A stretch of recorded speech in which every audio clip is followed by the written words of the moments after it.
collecting stars, saving the princess, and murdering innocent creatures. I'm of course referring to none other than our resident mustachioed hero, Mario. He's starred in countless games between his own titles and quirky spin-offs, becoming iconic for his red cap and heroic feats. Mario is, in a lot of ways, the face of video games, yet I've barely talked about the guy. And it's not for lack of hours invested. I've played his games all the way back to Super Mario World, yet my nostalgia is practically non-existent compared to, well, you know. Regardless, I do have strong feelings towards some of his adventures, one of which I enjoy for how distinct it felt in Unification.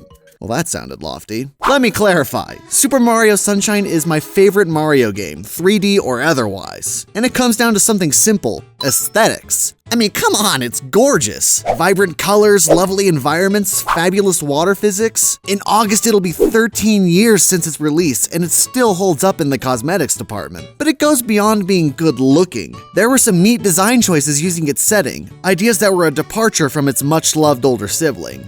In particular, it's how unified the island feels despite each section having its own features. They're recognizable in their own ways, but as you move around, there's never a jarring transition. And it goes beyond, you know, sand and water. You'll run around Delfino Plaza and think to yourself, hey, this is pretty neat. You're running past the fruit vendors, there's boats moving around, and as you collect shines, the environment changes as you put your handy cleaning skills to good use. It feels alive and bustling, and it should, seeing as it's the hub for this game. Then, with each place you branch out to, you're exposed to a different portion of the island, a place with its own style and charm. Bianco Hills feels quaint and quiet, nestled in the hills, but Rico Harbor feels even more vibrant than the plaza, brimming with industry and pent-up energy.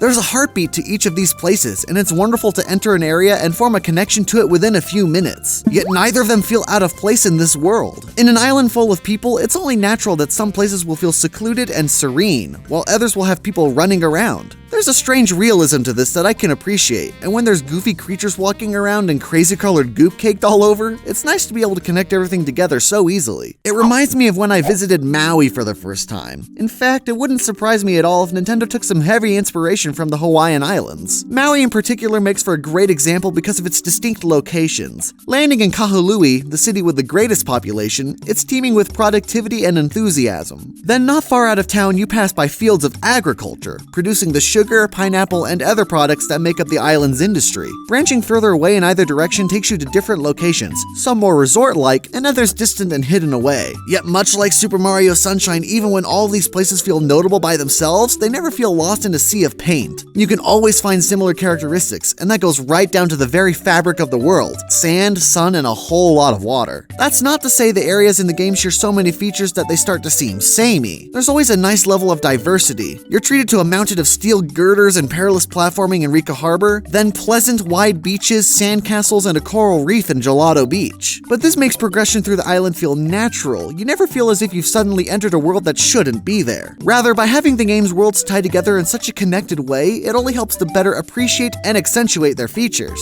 And in a game with so much color and personality, I want to let it all soak in. What caps off this flow between sections is the fact that you can literally gaze out across the ocean and see other spots on the island. From the start of Bianca Hills, you can look down the hill and see the plaza and Rico Harbor far below. A couple of hours later, when you're exploring Pina Park, you admire the view, seeing not only where you've been, but where you've yet to visit. This highlights your advancement through locations marvelously, giving you a nice visualization of the island as you move further away from the beginning of your quest. Not to mention, it's just a neat addition to be able to gaze into the distance and see something you've yet to visit. That hotel, those huge trees, they aren't just for show, and it makes it all the more satisfying when you finally see what these areas have to offer. Now, let's compare to our beloved, majestic, damn fantastic Super Mario 64. When you go back to those glory days, you'll notice that the entire game has this odd disjointedness. Each new world feels different from the last one, and I'm not talking minor changes. One minute you're sneaking around a haunted mansion, then you're scampering around a dangerous desert, until you're finally getting burned up in some lethal lava, wondering if Princess Peach's cake is all it's cracked up to be.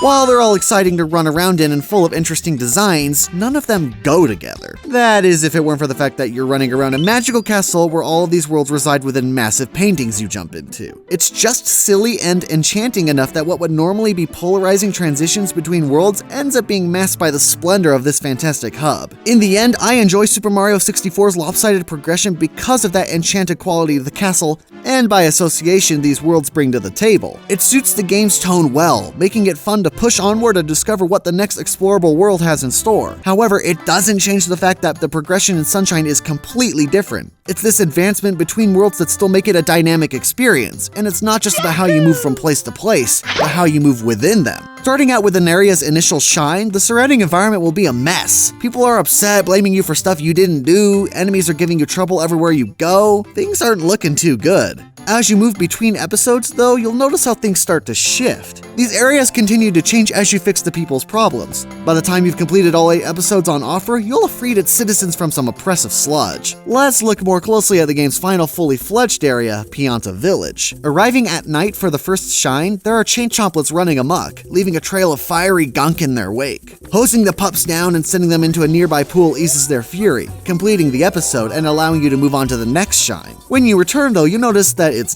daytime. Then when you come back for Shine 3, it's, well, wouldn't you know it, we've returned when the sun has set. This highlights a fantastic pattern with Pianta Village. With each task we hose down, time seems to progress. In this way, we're actually solving their problems across a few days. Each time we return, some time has passed, and there's something new they need our help with. As you earn each shine, there's a noticeable effect you have on their lives. By the time you reach the final episode, all the enemies are absent and the village's problems have been taken care of, leaving them all to party and enjoy their annual fluff festival.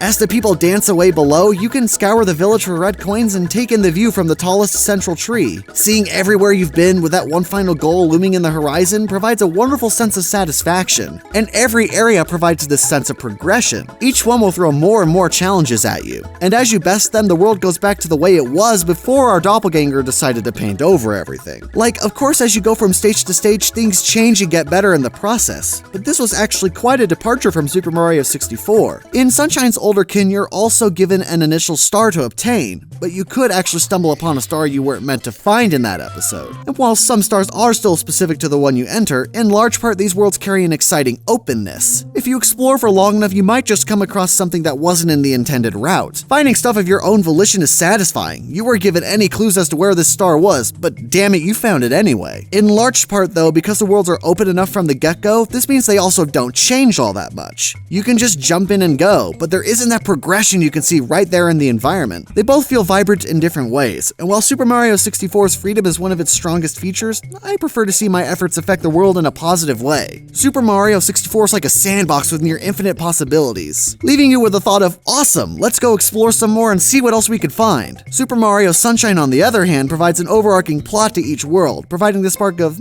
I want to see how this world changes as I find each shine. There's a bit more direction going forward, but that's what I enjoy. I love the interconnectedness, the desire to see how your actions shape the world, and how the world responds in kind. While SM64 is undoubtedly an unforgettable and, dare I say, timeless experience, my appreciation for even the most subtle story elements and direction within a story will place Sunshine at the top just about every time. It's amazing that despite being so similar to its predecessor, much of the game was a stark departure, and it's even more fascinating that it all arose from the smart use of a little sand and sunshine.